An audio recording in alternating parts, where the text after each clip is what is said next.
The new New York City Health Commissioner is speaking to the media and the public for the first time about keeping the city safe from COVID-19 and its new variant. First, the clouds roll in, keeping an eye on the fog and that chance of showers by morning. The Tri-State proud as a peacock today with the huge March Madness shocker delivered by a tiny New Jersey university. Hey, happy Friday. This is News 4 Now for March 18th. I'm Kay Ingram. New York City's new health commissioner, Dr. Ashwin Vasan, led his first COVID briefing today. It comes as most restrictions have been lifted, but a new variant is spreading rapidly across New York and New Jersey. The new form of the Omicron variant, known as BA2, now makes up nearly 25% of new COVID infections in the U.S. Yesterday, Governor Hochul announced the state plans to distribute more than 20 million COVID tests this spring. They'll be sent to schools, nursing homes, and other facilities to help monitor and flag any new COVID cases. Police are searching for a woman who they say stabbed another woman in the neck in East Harlem. The incident was caught on camera. As you can see, the women here fighting on the sidewalk. Police say it started inside a deli on the corner of Madison and 108th Street. Business owners say crime is an ongoing problem in the neighborhood and they don't feel safe anymore. We get threats here every single day. It's getting bad everywhere. I want everybody to love each other. We're supposed to love each other. Don't harm nobody out here. It's not like before New York. You don't feel safe? It's not safe like before. It's horrible. It's terrifying. Police say the 20-year-old victim knew her attacker. She's expected to recover. New York Governor Kathy Hochul announced a major shipment of medical supplies that'll be sent to Ukraine to help civilians in need. 200 pallets, packed with 100,000 pounds of supplies, will make their way to hard-hit areas. The delivery includes surgical packs, wound care kits, stretchers, and first aid supplies. The AFA Foundation, a nonprofit based in Yonkers, organized the shipment. Yesterday, Governor Hochul spoke from the foundation's warehouse. We're going to continue doing this, and we're continuing ramping up our efforts to do what we can to support these individuals, not just with our prayers, not just with our thoughts, but real supplies that we hope will save lives. Governor Hochul also announced an executive order that bans state agencies and authorities from contracting with American companies still doing business in Russia. And it was a huge celebration at a small school in Jersey City. That was the scene last night after St. Peter's University upset Kentucky, the winningest program in college basketball history. This is just the 10th time a 15 seed has upset a number 2 seed in the NCAA tournament. Hi there, I'm Storm Team 4 meteorologist Maria LaRosa. It was a foggy start, ended up being really warm and sunny, and for the evening it's going to be pretty warm, but the clouds are starting to move on in. It stays dry as well, but temperature is still in the low 60s around dinner time, mid and upper 50s through the overnight. Notice no rain on these icons, just clouds for now, but by tomorrow morning early, we're looking at a chance for a few showers. You can see the hour by hour in that 5-6 a.m. time period, a few scattered showers about. And very similar to earlier in the morning, we're going to see another round of fog. So if you're going to be out early, some chances of that visibility at times coming down to a quarter mile, half a mile. So if you're doing any traveling, be aware of that.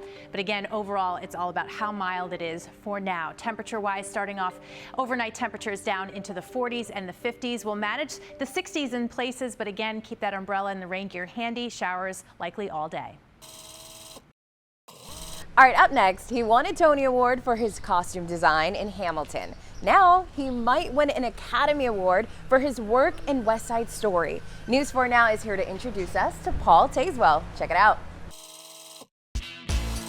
It's been said that the storytelling that happens on stage and on screen actually begins in the very fabric of an actor's costume. And from Harriet to Hamilton, The Wiz to West Side Story, that is something designer Paul Tazewell has built an award-winning career out of.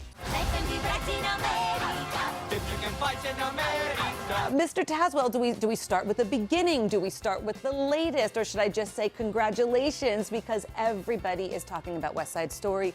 They are talking about your designs. You know, I always go back to the fact that costume design it's a reflection of who I am, and it's simply what I do. So when you get hired for a job, right? What is the process? We'll start with the script, working with the director and coming up with the idea. It's coming up with the design then and getting that approved. Then after I have a better sense of, I get in their brain and I have a better sense of where they're going, I do research. What is their backstory? What's their history as a character? I'm using color, I'm using silhouette, if it's a different period, trying to draw on what might have been popular at that time, then choosing the fabric and imagining what the fabric will do when it's made up as this costume. There was a lot of thought that went into, with West Side Story, how they were, how all of these dresses were going to move.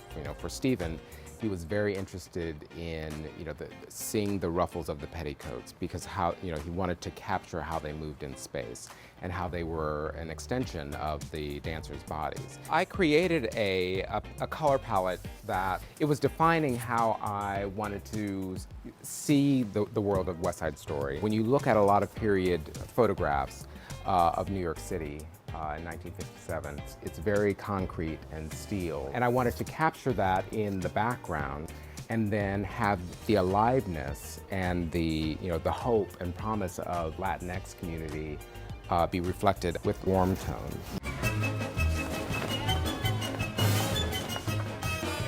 Congratulations on all of your success. I hope to see you at the Oscars. Thank you so much. And finally, who says you can't go home again? Okay, fine, Bon Jovi said it, but it's not just a line from a song. It also holds true for another New Jersey superstar, who just so happens to be the godfather of funk.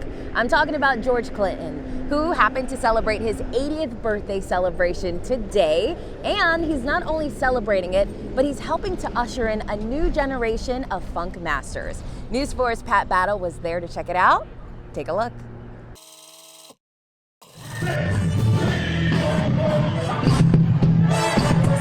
It's the music their grandparents jammed to, or maybe their great-grandparents. I never heard it. You never heard his music? You gonna go home and listen now? Yes. Because when George Clinton, the godfather of funk, brings his classic style to town, it's timeless. They were on their feet here at Avon Avenue Elementary School in Newark, where the Grammy-winning Rock and Roll Hall of Famer walked these very same halls as a kid.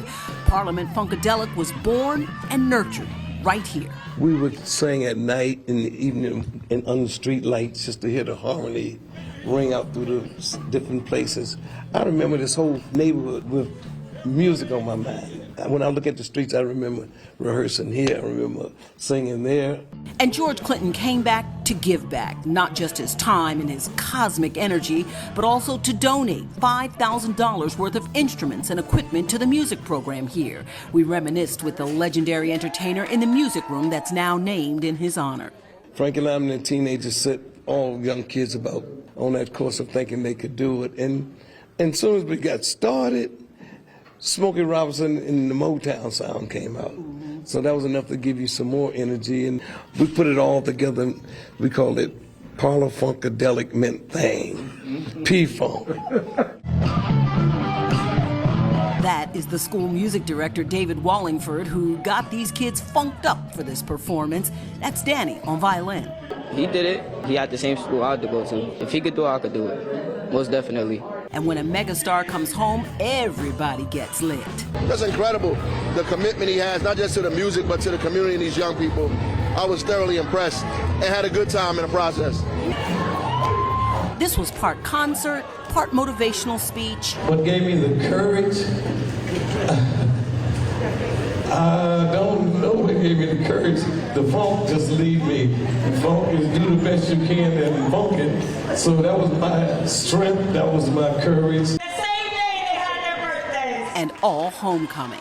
His birthday the same day as mine. Our family was so close. He was in love with my mother. So that's why he would come over, play his little record so she could hear him first. Mary and George celebrated their 80th birthdays this year. I still be in the George stuff. He kept me young. Those little records turned into huge hits. Atomic Dog, Cosmic Slop, Tear the Roof Off the Sucker. Just getting started. Ain't looking for to stop it. And I can only do so much fishing. Now, for all you old school kids who want a little taste of that classic timeless funk, George Clinton Parliament Funkadelic are going to be performing tomorrow night right here at NJ Pack. And there are still tickets available. In Newark, I'm Pat Battle, News 4, New York.